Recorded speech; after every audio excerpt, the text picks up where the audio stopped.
speaking as a talented individual myself, I know just about the norm and what it comes along with as well. It's not one for the weak, and though accepted by some individuals, at times it comes with a lot of public scrutiny. Well, having many talents can be a remarkable asset. Assets that sometimes offers a diverse skill set that often opens doors to various opportunities, enrichment of life experiences, and fosters creativity. However, it can also present challenges related to choosing a singular path and managing the potential for a jack of all trades, master of none. That syndrome, requiring careful self awareness and strategic decision making to fully leverage one's multifaceted abilities. Well, I must say, Count Viglione, a record label owner of Varolvan, which started as Zion in 1969 and acted from the mid 1970s until the early 90s. But his indomitable works proved that he had a lot more to offer beyond just a label owner. Today, we will dive deep into the talented expertise of Count Viglione's artistry, his inception, the continuity of his artistry throughout the years, his community involvement as an artist, explorative projects, film projects as well, music inclusionary works as a recording artist. It's safe to say that Joe Viglione, affectionately known as Count Viglione, is a talented species and a Renaissance man. We are lucky to have him within our presence today. Ladies and gentlemen, welcome, Count Viglione. Hello, Empress. Hi, how are you? Very well today. Thank you. I tell you, wow, it's quite an experience. Being able to tap into someone else that actually shares some of the expertise that are from my list of expertise as well. So I am so excited to be doing this interview just to find out how someone else tick as well, having that much talent and being in so many different spaces, just as similarly in my line of work as well. So we're appreciative that you're here as well, and for our audience to be able to learn a little bit more about what it is that you do. Well, Empress, what we do is we get up in the morning and we have fun with what we know. Writing, producing music, it's just what we do. It's in our blood. So we have fun with it. You have to wake up and every day is a new adventure. Yeah, I tell you, we're going to get into some of those talents, but and as I said within your introduction as well, it's sometimes persons look at it that they look at it as a negative way, where some people look at it a positive way and say, wow, this person has a lot of talents. However, for ourselves, we know that there are benefits to having multiple talents as well. Part of it is the adaptability and the versatility that exists as well. It's a broad talent pool that exists out there as well. And when we're talking about arts and the entertainment industry, I don't think it takes away from anything. It actually helps where there are things that may not be happening in one industry and the other one is is being showcased at a particular time, that it actually helps as well that we're versatile and can able to adapt in various places as well. Would you agree? Well, you have to look back at the past stars. Look at the 1960s. Mm-hmm. Diana Ross is a singer, but she also owns Motown. Not all of it, but she owns a piece of it. She has an investment in Motown. Smokey Robinson was a producer. Tommy James, Roulette Records let him do everything. He had to learn how to produce, how to write the songs, and promote the songs. So we are jacks of all trades, and we have to be masters of all of it. That's the thing. You have to be a jack of all trades, and you have to master all those trades. from promotion to making the records. And it's not unusual. It's what the major stars do. Yes. And You know who's one of the greatest record producers and never gets credit for it? Marvin Gaye. Should be such a great singer, but to me, he's one of my favorite producers. His records have texture. No one produced a record like Marvin Gaye, but they don't think of him as a producer because he's such a big singer. Yeah. He had so much talent, and when you listen to those records, you know what's going on. There is so much going on in the music. It just amazes me, and that's a big study, and that's where I draw from. It's like, how did this guy do this? And people never got it. They just hear his great voice, and they love his voice. Yes. But he's much more than a voice. That's true. That's true. When you speak of Marvin Gaye as well, we talk about, like, for instance, our creative synergy, which allows us to combine different talents that spark innovative ideas as well. Where it is, for instance, you are also a film director, and knowing that you're coming from that artistry where you're able to create music as well, there are so many innovative ideas that go into film production and vice versa as well in terms of the music industry. So we're able to also draw from unique perspective and approaches, which lead to creative breakthrough across various disciplines. So for instance, people don't understand being a film director, what I had to do. It's more than just being on stage with the camera and then directing the whole show. Right. The father of the artist almost ruined the deal. So I had to get my lawyers on board, and I had to get really political and save the deal because the father was asking for too much money. And we're dealing with a Rock and Roll Hall of Fame artist. Yes. And a Grammy, they won the gold records, platinum records, and Dad is running the show. And I couldn't get him a record deal with some companies. Others did buy. But the father had interfered so much. God bless him. He's gone now. They're both gone. But directing that film worldwide, it took a lot of energy that was beyond me directing a film and getting the audio done. The audio and the filmmaking was two separate things that we had to merge.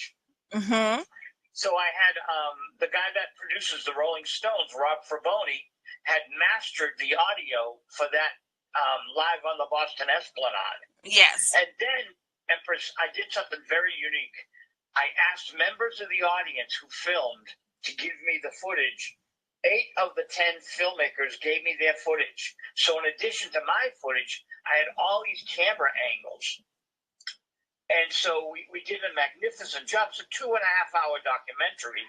And it took me many years. It took me a good 15 years to make.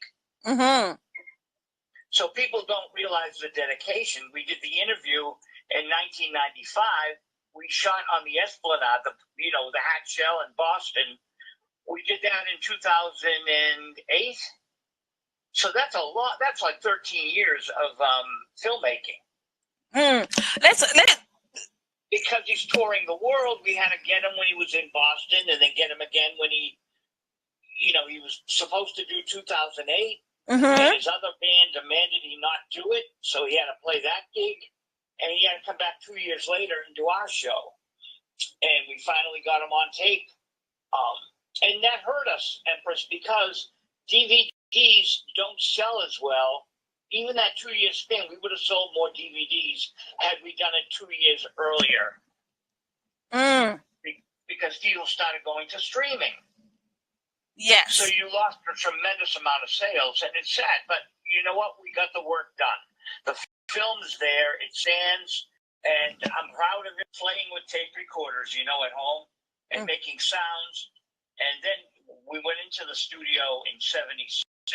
So I recorded at home in 71 and 70. And played some of those records over 50 years.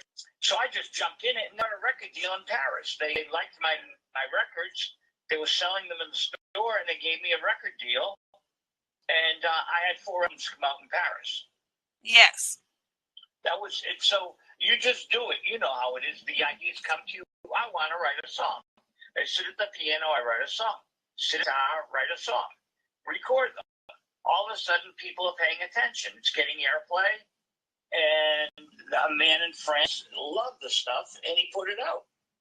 Uh-huh. And that really launched my career because we got a lot of great reviews. But then I met Jimmy Miller from the Rolling Stones, the producer, and I became his manager. Oh, that is so. See, they came to me with the tape he produced, and they wanted me to bring it to Paris. Uh-huh. So I sold it to Paris, and it was Johnny Thunder's In Cold Blood. And it was our biggest selling album of the year, 1983. Sold a ton of copies. And so I said, well, I have to meet Jimmy Miller. He's my favorite producer.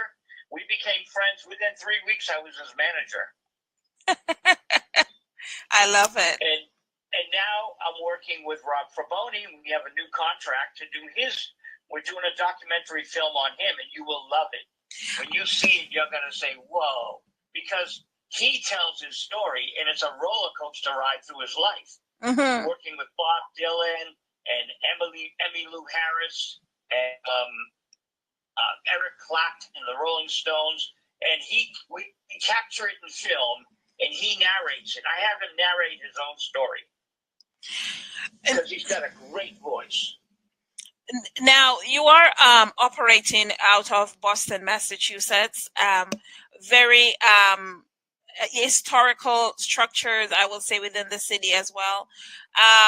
What would you say what the scene is like that you have seen change throughout the years? What would you also agree that the scenic route or whatever you take in terms of the historical elements of Boston still exists and is actually part of the culture?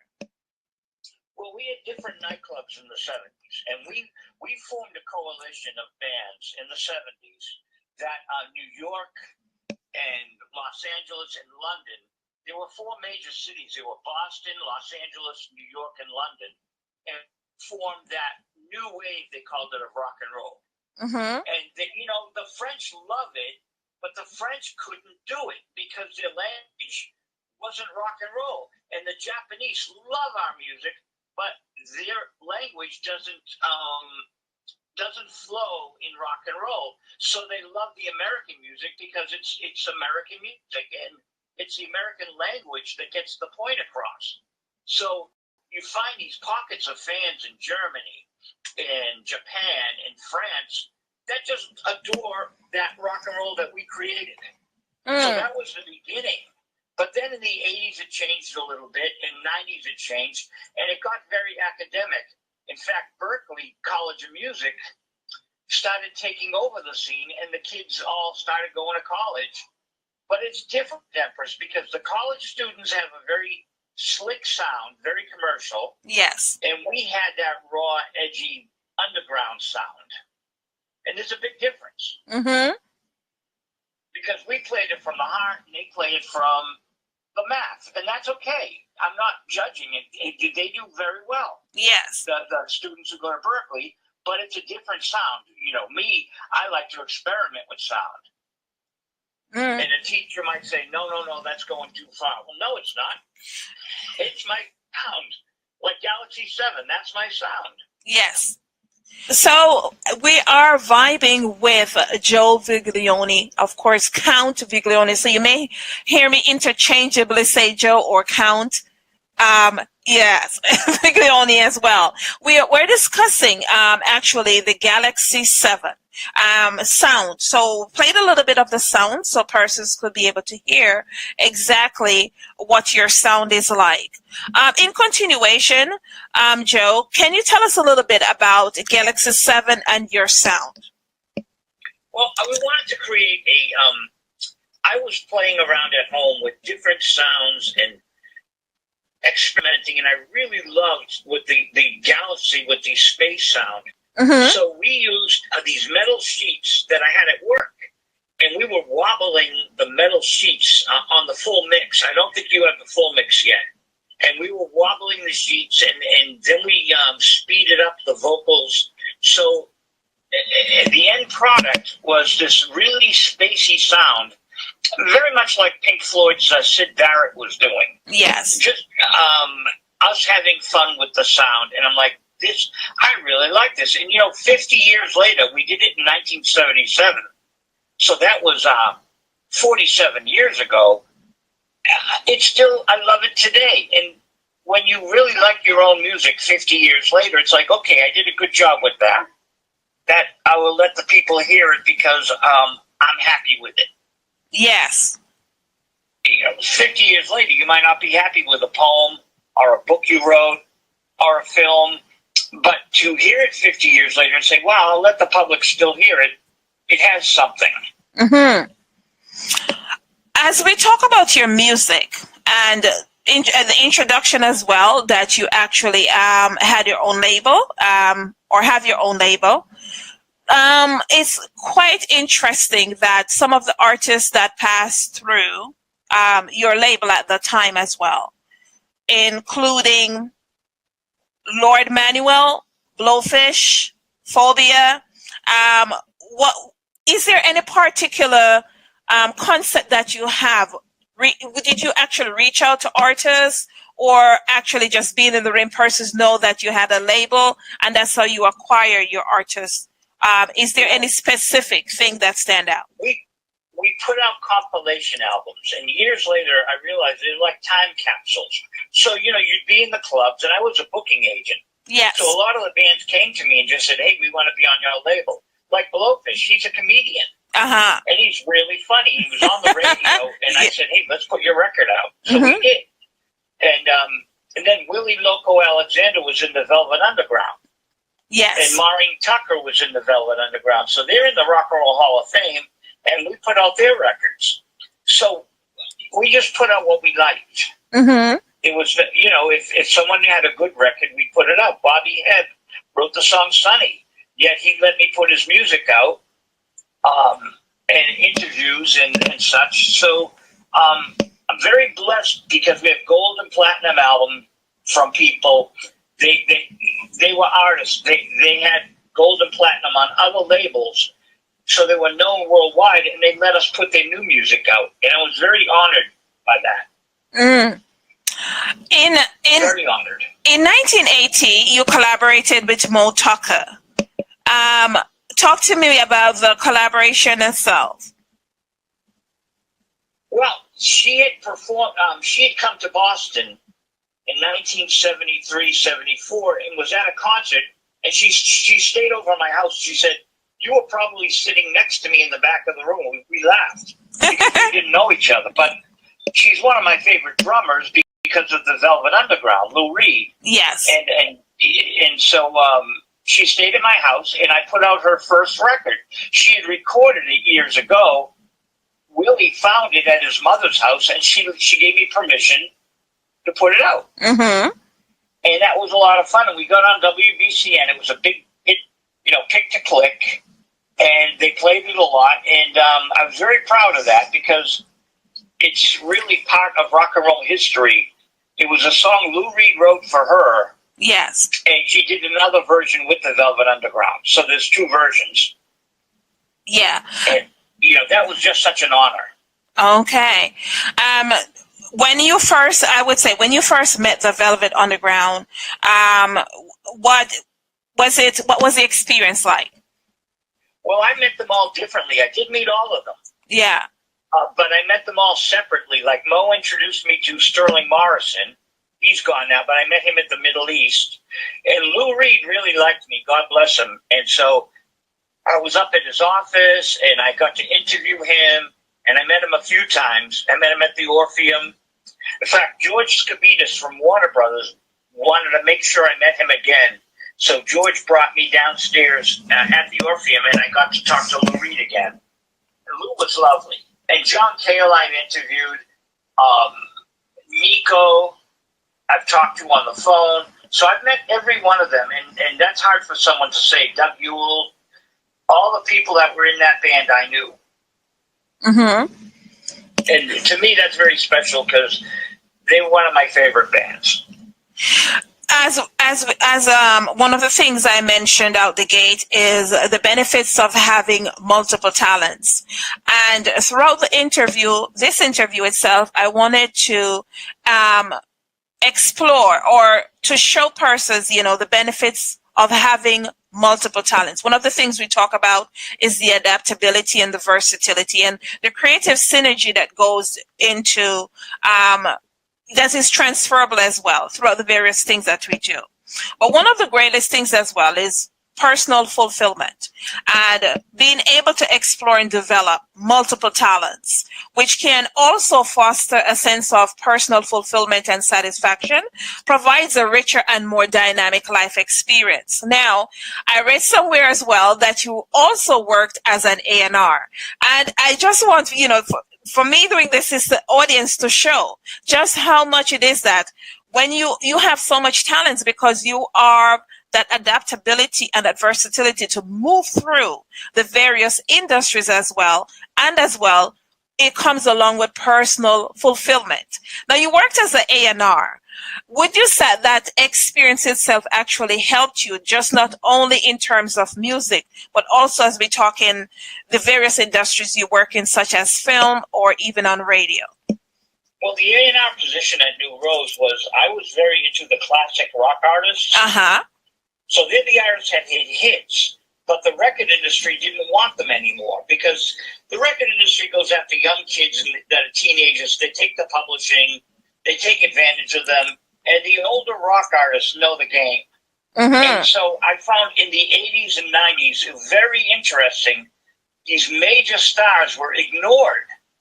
So I was able to sign them to New Rose Records in Paris. We had quite an array of famous people. And so Spirit, Randy California, they had 2 hit records, but the record labels didn't want them anymore. So I put them on, Wayne Green had a record label. I signed them to Wayne Green's record label. I'd sign them to Paris, and I would get their music out, very important artists, and I'm the only one who believed in them anymore. But they sold millions of records, and then people didn't want them. It's crazy. Interesting. It's a crazy industry. Very, and as you know, right now we are going through the motions. But one of the things I must say as well, as an A&R, you also signed Johnny Thunders as well. That's what led me to Jimmy Miller, the Rolling Stones producer. Yeah. The Johnny Thunders thing, Johnny had a heroin addict. He was a heroin addict. He had a problem. Mm-hmm. And they probably killed him after a nightclub gig to steal the money. Wow. So however he died, we believe it was murder, and they left him and took the money, and the police didn't care because the guy did a lot of heroin. Wow. Terrible, right? They didn't consider him as a human being. But Johnny was very talented. In fact, I first saw him March 1st, 1973. Yes. And Steven Tyler from Aerosmith was in the room. It was at a club called Katie's in Kenmore Square. It doesn't exist anymore. Now I think it's a clothing store. But it was just 3 complex nightclubs, three nightclubs in one. And I saw Johnny there in March 1st, 73. And I signed him in 1983, 10 years later. So, and do you know David Johansen? Familiar with the name, yes. He was in the New York Dolls. He made movies like Free Jack with Mick Jagger. He's in that movie. And so David Johansen and I were at a party, and he's telling me, you're going to help Johnny's Thunders go straight, because they were songwriting partners. Right. And I said, David, I can't do that. He does what he does. He drinks. He does drugs. I can't help. No, you're going to save him. And it was like, wow, okay. Thank you. I'm glad you have faith in me, but I'm just not a miracle worker. Or I wasn't at the time, But you meet these fascinating characters who are very famous now, and they were just, I was hanging out with Blondie, Debbie Harry, at the Rat. She wasn't known yet, but she was hanging out at the Rat, and Elvis Costello, and then they went on to become famous, but they were unknown when they were in our nightclub and just walking around like everyone else. Now, interesting. Of course it is. Within the music industry itself, it is that you have met You met quite an amount of persons as well. The Rolling Stones producer what's his name, Jimmy Miller. I'm friends with Mick Taylor from the Rolling Stones, and Keith Richards introduced me to his other producer. So Keith Richards from the Rolling Stones was so happy with my work with Jimmy Miller, he introduced me to his engineer, Rob Fraboni. Wow. And Rob and I still work together 36 years later. Wow. If you go to YouTube, put in my name and Jodie Foster, the actress. I was about to say Jodie Foster as well. I'm aware of that one as well. Talk to me about that experience. My interview, and she's so much fun, but she doesn't do a lot of interviews. I was so lucky, Empress. Yes. She just doesn't do interviews, but she wanted to promote her movie. Yes. And it was the only, in 24 years I've been with that company, that was the only month that Jodie Foster came out to promote, and they let me interview her. You know, that just doesn't happen. That was just right place, right time. You have to be ready, because you never know when you get the phone call. Oh, do you want to interview her? Yeah. I want that interview. Of course, that is very historical as well. Jodie Foster, boy, oh boy. And she jumps out of the chair with my question. She loved my question. I said, "Is Meredith Black the opposite of Madeline White?" And she jumps out of the chair. Yes, because she played both roles. Yes, but they were two different characters, and they were the opposite of each other. And she loved it. And she knew I knew her movies. Yes, that's also good. That's also good. She's a very good actor. I love Jodie Foster. I must tell you, by the way. She's so ambitious, and she's in control. She is in control. When you watch her, she's just got that kind of like, she knows what she's doing. Well, that's the name of the game. Well, as we go back a few years, in 1962, you released an album which is the same name as New Rose in 1982. Is there some familiarity with the works itself, or it is that you guys just arrived at the similar name? Which name was it? The New Rose in 1962. Well, New Rose was the label. Yes, Love and Flame. Love and Flame was my band, right? Yes. They named the album Love and Flame. Love and Flame. Okay. That was wonderful recording. Now that, you know, the musicians that were on it, Doug Osborne kept some of the masters, and he sent them to me. I'm like, oh my God, how'd you get a hold of this? This is great, because I didn't have them. And we were able to put them out again because he was so smart. And then we found a lost tape in my office of Live at the Paradise, Love and Flame Live at the Paradise. So Doug is working on that now so we can resurrect the tape. It was 8-track, recorded at the Paradise. And it's a historic Boston rock and roll concert because we have the lead singer of the Joe Perry Project. And we had Richard Nolan, and they helped build the scene. And there they are at our gig, and they're on the tape. And it's like, wow, this is history. But I didn't know what was on that tape. The guy just handed it to me, 2 reels of tape. You know, he had a truck, and he asked me if he could record the gig. And I said, sure. And I didn't realize how good it was. You never know. Some shows aren't very good, and some are great. This one's very good. Let's talk let's get a little bit into the film dynamic, where it is that you have been a film director itself. Would you say that being in that era, where it is that you work on film itself, is that it actually helped some way as well into the music as well? It feeds into the music that you actually do. It's not a disconnect. It actually helps the music as well. Well, that's the whole point. We have this, I'm doing a film right now on the seniors up here in Everett. And so we're editing it now, but what I did was I have a soundtrack that goes with it, so the music goes hand in hand with the movie. And you want to make sure that people stay tuned into the movie. So it's how the seniors in Everett are not just fading away in in a nursing home, how they're very active at 70, 80, 90 years old, doing things that are exciting. Yes. People don't realize, the biggest discrimination, I think, today is age discrimination. Yes.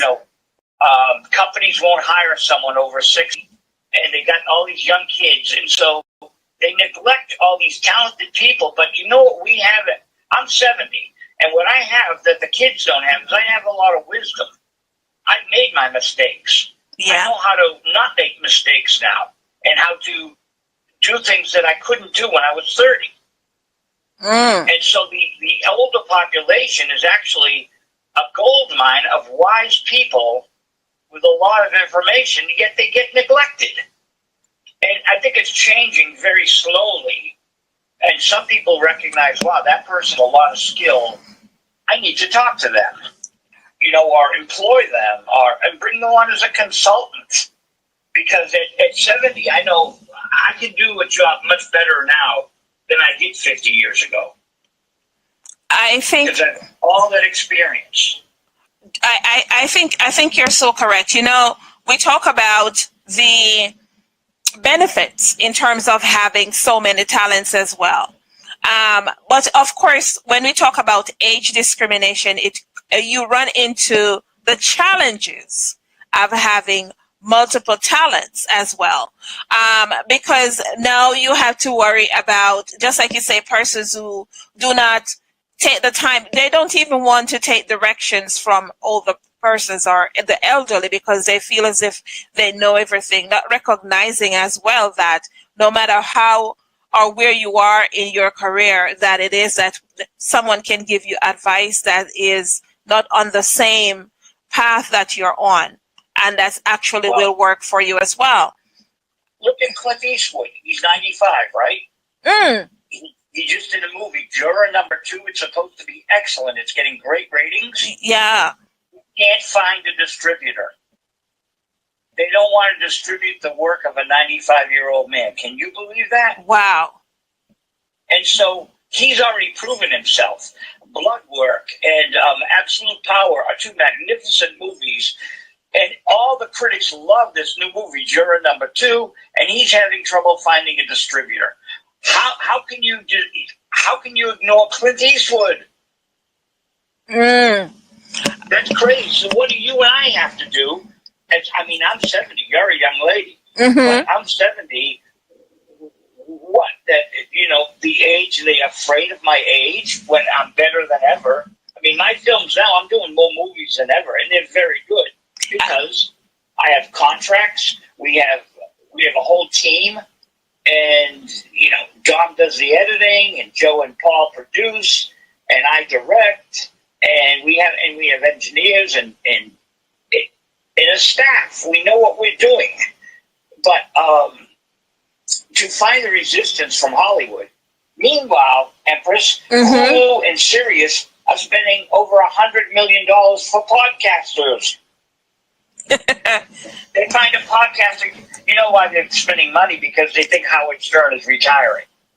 So they're spending big money for new talent. But what about Clint Eastwood? Give him $20 million. Give him something. Give him a distribution deal. It's crazy. The industry is insane. I think it's not just the film industry. There's so many things going on the music end as well. But what I must say, in terms of speaking or challenges of having multiple talents, we go, as we're talking about the whole age thing as well. Do you find that, and sometimes people tend to think that time management is a big thing when it comes to persons who are heading into what they consider like, oh, you're no longer the young cookie. You're now heading into the age status. But I want persons to understand as well that as you get older, you get a little bit more wiser.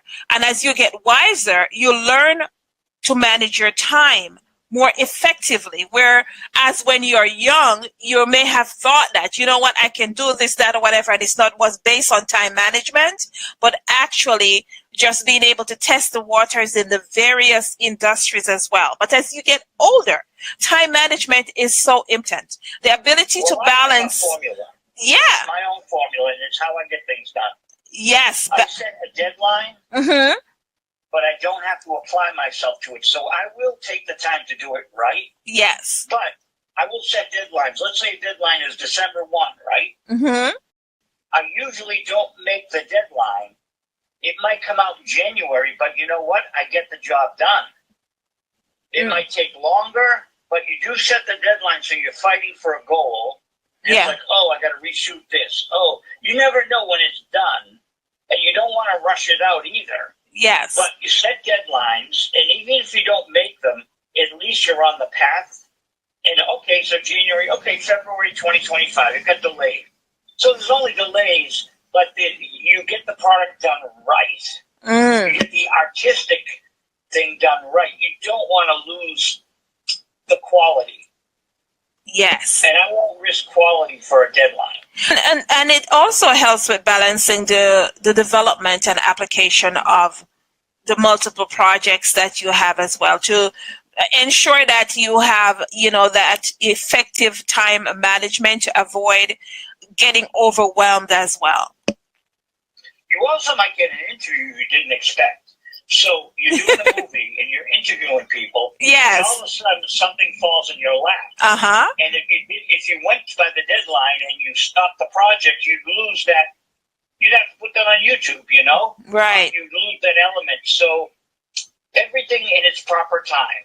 But set deadlines, and even if you don't make them, you know that the project is working and you will eventually finish it. But it's really important to set deadlines, but you don't have to go crazy to meet that deadline December 1. Yes. But setting the deadline helps you get adjusted, and you're on the right direction. You're in the car and you're driving to California. Mm-hmm. You have to stop in Michigan, so what? You'll get to California. Now, that's the way I look at it. That's true. And you talk about, for instance, it is that you might have changed something and you get an interview just by doing changing certain things or whatever, and certain things just fall into your lap, so to speak.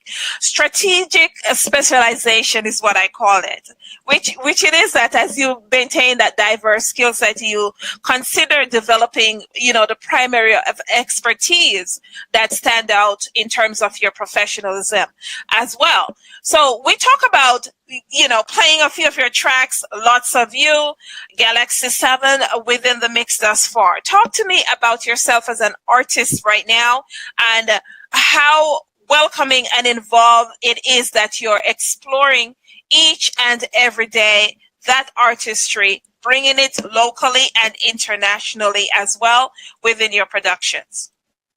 Well, one thing I do is I have business cards, right? Uh-huh. And I'm always running out of my business cards because I'm handing them out to everyone. So I'm a networker, and you're like that too. Yes. But I meet people and I hand them my card.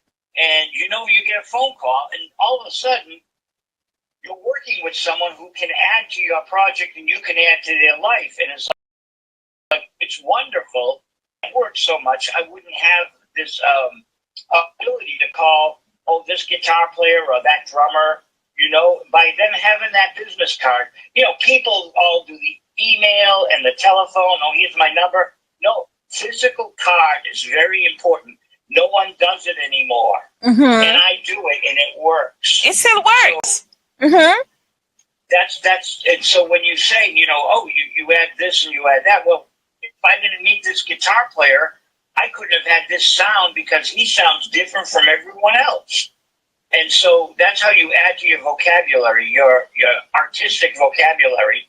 And then I paint my pictures, whatever they are, film, records. I don't paint, but I'm saying, they're my work. And so I build on it by learning and keeping my ears open and meeting people. Yeah. And collaborating. How about you've performed as well throughout the years. Are you still performing, and do you have anything that's upcoming or that you have done recently in terms of performing at a live performance within your area? Well, I just did 2 years of every week playing for seniors on the piano. Oh. And I'm taking a break as of last week because that's too much work for me at my age. 2 years of playing concerts every Friday morning. It was a lot of work, and so I needed a break. And then if the band wants to get together, we might do a new show because my engineer wants us to record live. So I'm not playing with the band right now, but they're just a phone call away, and we just practice, and we can go in and cut a live album, which he's asking for. Well, so we might do that, but right now I'm just so focused on the film. You can juggle a lot of things, but something will fall on the floor and break. Yes. So you have to, it's not about being a master of a jack of all trades. It's more like how many projects can you do at once? Okay, you're skilled in this, that, and the other thing. Now you better pick your battles. Yes. I refer to that as, in terms of even myself and having some similar talents to what you have is seasonal. And for them to make sense, I plan, right now we're in 2024. I'm working on 2026 projects because I know what my 2025 year is going to look like. And when you talk about persons with a lot of talents and talking about ensuring that time management is effective, just so that you fall into place in terms of those talents as well. Some of the things that I do are seasonal. So if I say, you know what, I'm doing this movie. I may do a movie this year that's in February. However, the movie that I'm considering for 2025 may fall within Christmas. And because I am effectively planning my time management, I already know what my 2025 will look like as well, which is, is awesome. We need the funding. Yes. The government grants ended last week.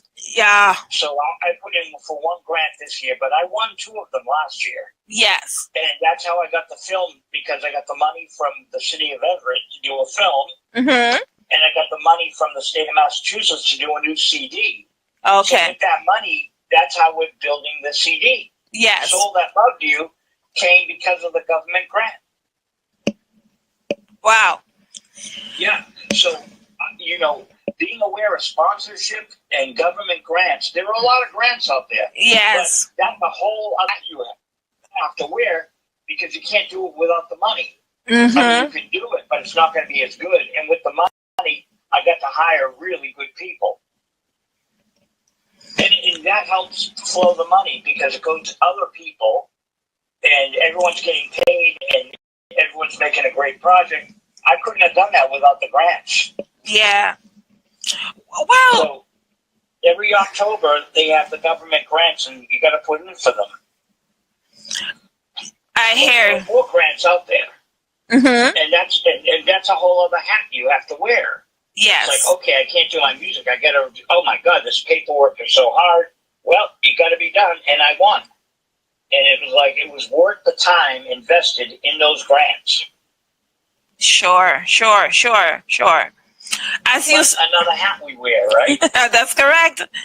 As you self-reflect on the talents and the amount of things that you have done throughout the years, I'm sure that you have some core passions that actually exist. What would you say is that one? Do you have that one talent that's no matter the time of year, no matter the space and time? It is that's your one passion that will always take precedence over everything else. Do you have that one talent that takes precedence over everything that you do? Well, we're entertainers. So the first thing is entertainment. Entertainment. You can entertain through records or a live performance or a film. But what we are, and you are that too, we're entertainers. And we have to think of the public. Yes. I don't think the Beatles should have broken up because they had a responsibility to all those fans that were buying their records. Yes. And they let squabbling get in the middle of it, and we lost out many, many great albums because they were fighting. But they didn't think that, we have a responsibility to our audience. So you and I, as entertainers, we have to keep that front and center. Yes. I want to have fun. I want to entertain, but I want to be ready to talk to Jodie Foster with the right questions. So I interviewed her director, Robert Zemeckis, He did Back to the Future, and he did for Jodie Foster. He did Contact. And after the interview, the film company told me Paramount liked your interview questions the best. But here's the secret, Empress. I had 3 pages of notes. I was all ready with the questions, and some of my colleagues, I was kind of shocked. They weren't ready with the questions, so I jumped in and I had all the questions ready for him. You have to be prepared. I was prepared for Jodie Foster. I just didn't walk in and think I know it all. Right. I did my research. I like this movie of hers. I like that. Oh, I want to ask her this question. She jumps out of the chair, and I knew I hit gold. But that didn't come from just a coincidence. That was hard work. That was being prepared. Preparation, preparation, preparation. That's all about preparation. And then we're entertainers, and whether I'm interviewing you or I'm doing a film, it's always preparation, being prepared for it. I hear you. I hear you loud and clear. So, the takeaway to the listening audience that will listen to this interview, what's your message to the audience in terms of your music, in terms of the upcoming film, and anything that you have else that you would like to let them be aware of during this time? Well, that we approach things with the whole idea of fun, and we want it to be fun experience for those watching. So we don't go in as like, oh, let me do this for me. You know, some artists would do their own album because they want to tell their story. Well, that's fine. There's no problem with that. But me, I like to entertain. And so I want, if someone's going to watch my movie, I don't want them bored. I want them to be on a roller coaster ride. And it's like, oh, my God, I'm learning so much, but this is a fun video. Yeah. That's what the takeaway is. It's got to be entertaining.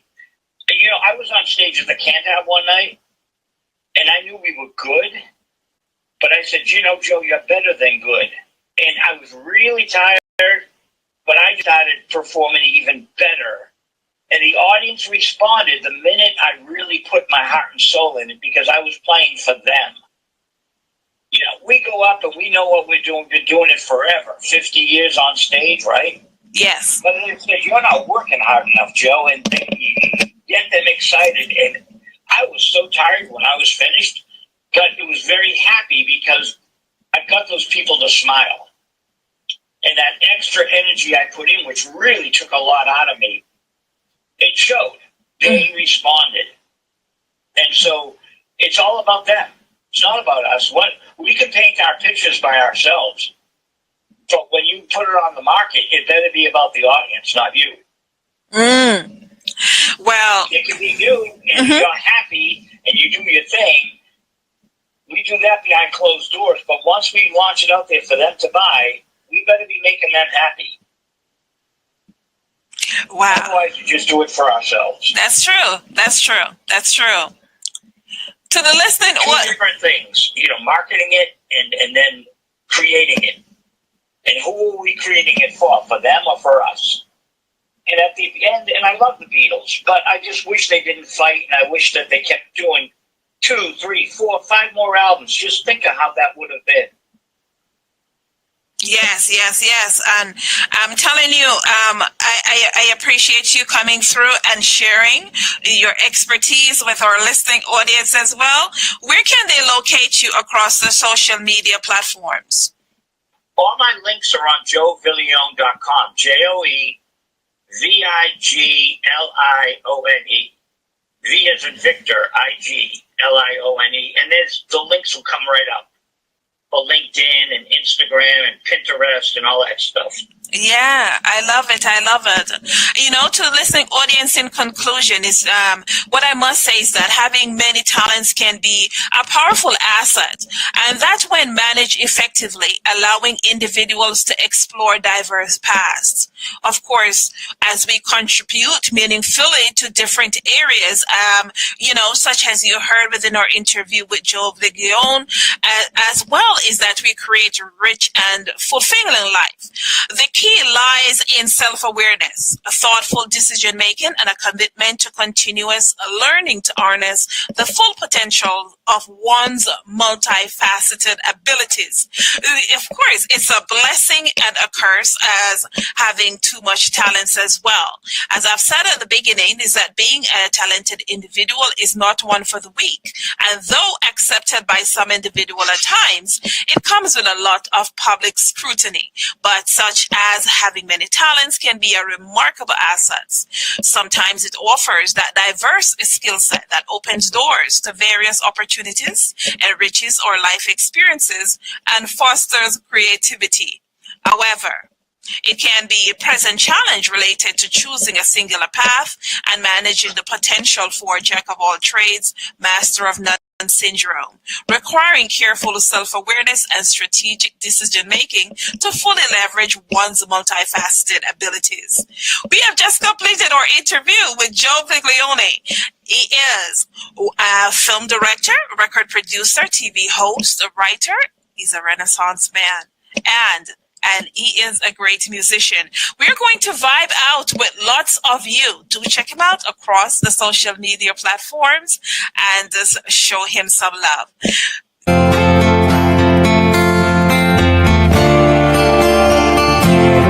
Lots of you in my spring and summer